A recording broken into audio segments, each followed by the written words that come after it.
السلام علیکم، اردو سٹوریز میں آپ کو ویلکم کرتے ہیں۔ پلیز ہمارے چینل کو سبسکرائب کیجئے، لائک کیجئے، فالو کیجئے اینڈ شیئر کیجئے۔ یہ کہانی ہے ایک جنگل کے بادشاہ کی۔ جنگل کا بادشاہ یعنی شیر۔ سب تو اس کے بارے میں جانتے ہی ہوں گے۔ سارے جانور جنگل میں اس سے ڈرتے تھے۔ شیر کی آواز سن کر سارے جانور بھاگ جاتے تھے۔ شیر اب بڑے رعب سے جنگل میں رہتا تھا۔ سارے جانور شیر کو دیکھتے ہی ارد گرد بھاگ جاتے اور شیر اپنے رعب میں چلتا جاتا۔ یہ سارا کچھ لومڑی دیکھ رہی تھی۔ لومڑی کو شیر سے بڑی جلن ہوتی تھی۔ اس نے سوچا کیوں نہ میں بھی شیر کی طرح بن جاؤں۔ اس نے سوچا یہ سب کچھ شیر کی کھال کی وجہ سے ہے۔ شیر کی کھال کی وجہ سے ہی سارے اس سے ڈرتے ہیں۔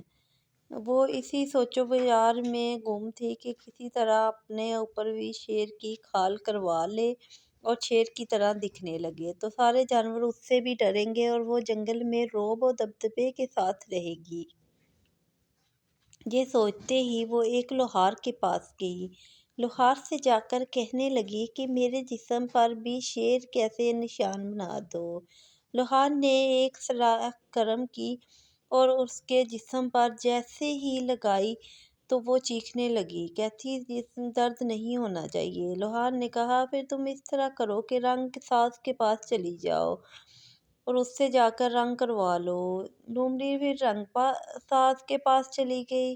اس سے جا کر کہنے لگی کہ میرے جسم پر شیر کے جیسا رنگ کر دو اور ویسا ہی ڈیزائن بنا دو۔ رنگ ساز نے ویسا ہی کیا اور یہ دیکھتے ہی لومڑی بڑی خوش ہو گئی۔ وہ جنگل میں آ گئی اور جنگل میں آ کر زور زور سے آوازیں نکالنے لگی۔ وہ سوچ رہی تھی شاید اس کی آواز بھی شیر جیسی ہو جائے گی، لیکن یہ تو عجیب قسم کی آوازیں نکل رہی تھیں۔ سارے جانور ڈرنے کی بجائے لومڑی کے ارد گرد جمع ہونے شروع ہو گئے اور اس کے گرد گول گول چکر لگانے لگے۔ لومڑی ان سب سے بہت پریشان ہو گئی کہ یہ سب کیا ہو گیا۔ جانور تو مجھ سے ڈر ہی نہیں رہے بلکہ الٹا میرا مذاق اڑا رہے ہیں۔ اتنے میں بارش ہو گئی اور لومڑی کا سارا رنگ دھل گیا اور اس کی اصل شکل واضح ہو گئی۔ سارے جانور اس کا مل کر مذاق اڑانے لگے اور کہتے ہیں نا کہ انسان کو اپنا اصل دوسروں کی وجہ سے دیکھ کر نہیں بدلنا چاہیے۔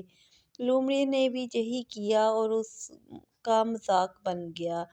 ہمیں اپنے اصل کے ساتھ جینا چاہیے، ہمیں اپنی اصل خوبیوں کو جاننا چاہیے۔ اللہ تعالیٰ نے ہر انسان کو کسی نہ کسی خوبی سے ضرور نوازا ہے، اس لیے ہمیں دوسروں کی طرف دیکھ کر اپنا رنگ روپ بدلنے کی بجائے اسی اصل کے ساتھ خوش و خرم کے ساتھ زندگی بسر کرنی چاہیے اور اللہ تعالیٰ کا شکر ادا کرنا چاہیے۔